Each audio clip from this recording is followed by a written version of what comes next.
Hi, I'm Bree, also known as Chicken Chaser Bree, and I've teamed up with Grubly to help you raise some chicks this season. Today we are going to put together our brooder. Let's go over our supplies here, starting with the brooder box. This can really be anything that has 4 walls and a lid. For a long time, my brooder was just a clear plastic tote, and you can probably get away with not having a lid on your brooder for the first week, but after that, you're gonna need a lid because those chickens are going to start jumping and flapping and flying as chickens do.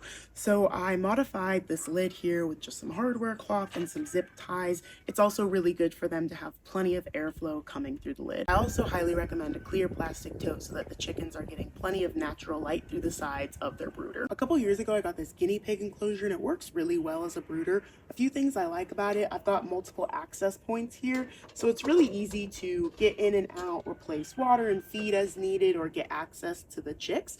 It's also really big, so I like to be able to house a lot of chicks at once, and this is a great size for being able to do that, as well as your chicks are going to get big. They only start at this small. After about 8 weeks in the brooder, they're quite tall, and I like to be able to have plenty of upward space for them to grow and also be able to spread their wings.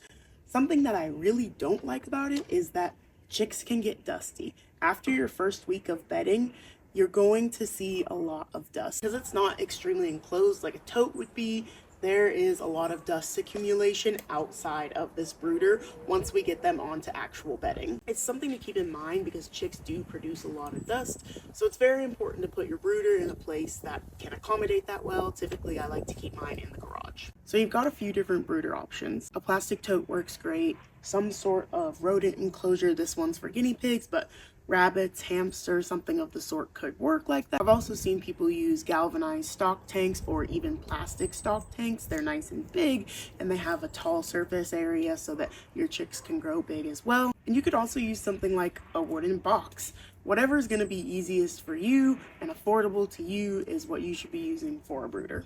This is what I'm going to use as bedding for the first week for my chicks. This is just paper towels, plain paper towels. Any sort of paper towel will work for this. In their first week, chicks are still putting a lot of things in their mouths that they shouldn't be. One of those things can be bedding. So using paper towels for the first week really helps to avoid any sort of crop impaction by them eating their own bedding. So just 1 week of using the paper towels as bedding, and then we'll switch to a true bedding, something like hemp, pine shavings, or straw. And you can find out more information on the different types of bedding on our page. For feeders, there are a few different kinds, so let me give you the best tips that I have. Buy 2 to 4 feeders because your chicks are going to climb on these, they're going to poop all over them, they're going to get dirty, and it's going to be a pain to try and wash them every single time you're changing out your feed. If you have to wash them, you have to let them dry. Drying them with a paper towel can sometimes leave a little bit of moisture that gets into the feed. It's all just a big mess. So get a few of these, and that will help you be able to switch out feed easier and just a little bit less stress and worry for you. And then size. I personally like a smaller feeder because I like to change out my chicken's feed every single day, because what's going to happen when they're crawling all over this and pooping on top of it, they're also going to poop into these little holes.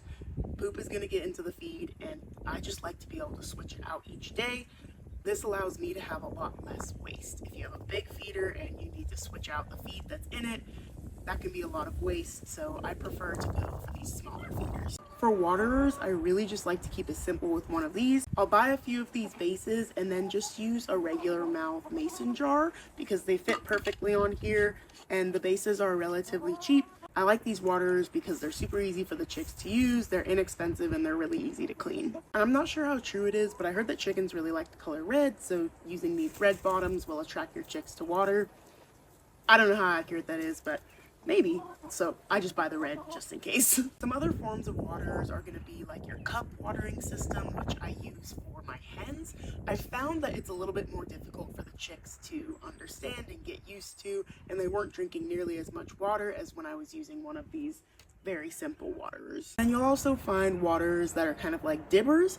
I tried those one time and they just wouldn't stop leaking in my brooder. A wet brooder is not a happy brooder, so I don't use those for my chicks or for my hens. But I do encourage you to try multiple things with your chicks and your hens as they grow, because A lot of it is just trial and error. That's how we learn. That's how we figure out what's going to work best for our chickens and what's going to work best for us. Just because it works really well for me doesn't mean it's going to be the same for you. So I definitely encourage you to try a lot of different things when you're raising your chickens. Here I've got a heat lamp and a heat plate. I've used both of them. I think either is a good option for heating your brooder. And again, I encourage you to find what exactly works for you. Now that we've got all of our supplies, we just need to set up the brooder. Starting with our bedding, we're just going to lay down a couple layers of paper towel.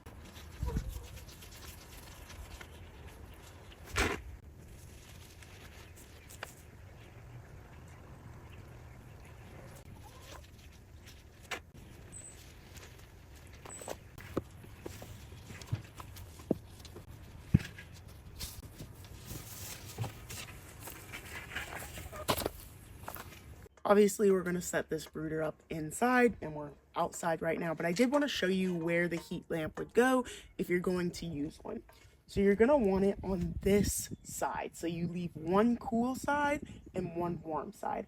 I also really like to use a carabiner when using these heat lamps because I know that this is going to be nice and secure. Another reason you want a lid if you're using a heat lamp, if your heat lamp were to ever fall, it's going to hit the lid and not go into your brooder where you've got chicks. The same thing goes for your heat plate. You're going to put it to one side of the brooder. Another great thing about this brooder is that you can feed cords straight through it. And then we'll place our feeder and waterer. Now for this first week, you're gonna wanna keep them a little bit closer to the heat source because your chicks aren't gonna venture too crazy far from the heat source because they're gonna really be attached to that. So for that first week, I'll usually place them no more than a foot away from the heat source. And then as I notice them starting to get a little bit more adventurous and going to the other side of the brooder, I'll start to move them further away so that they kind of have their warm spot and then their area for food and water.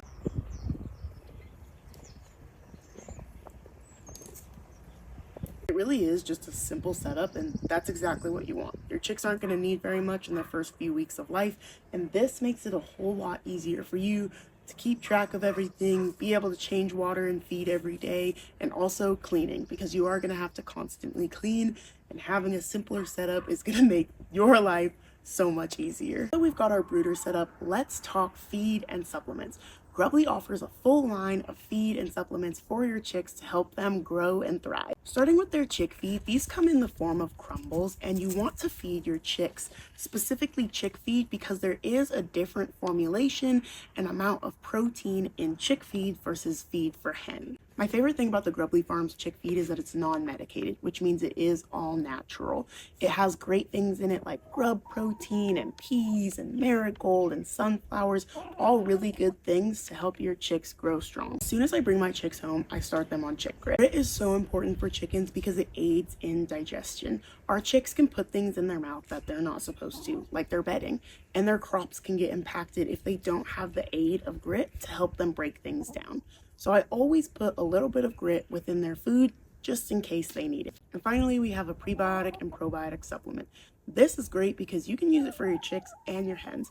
However, it's really amazing for chicks to just give them a boost, a natural way of getting their energy up and kind of bringing them to life after you bring them home from the farm store or the post office. I highly, highly recommend, if you're getting chicks in the mail, to use prebiotics and probiotics because that is a long journey for chicks and they really need that little boost in their immune system to help them thrive. Now that we've covered all of your brooder supplies, your brooder setup, and everything you need for feed and supplements, I think you might be ready to get some chicks.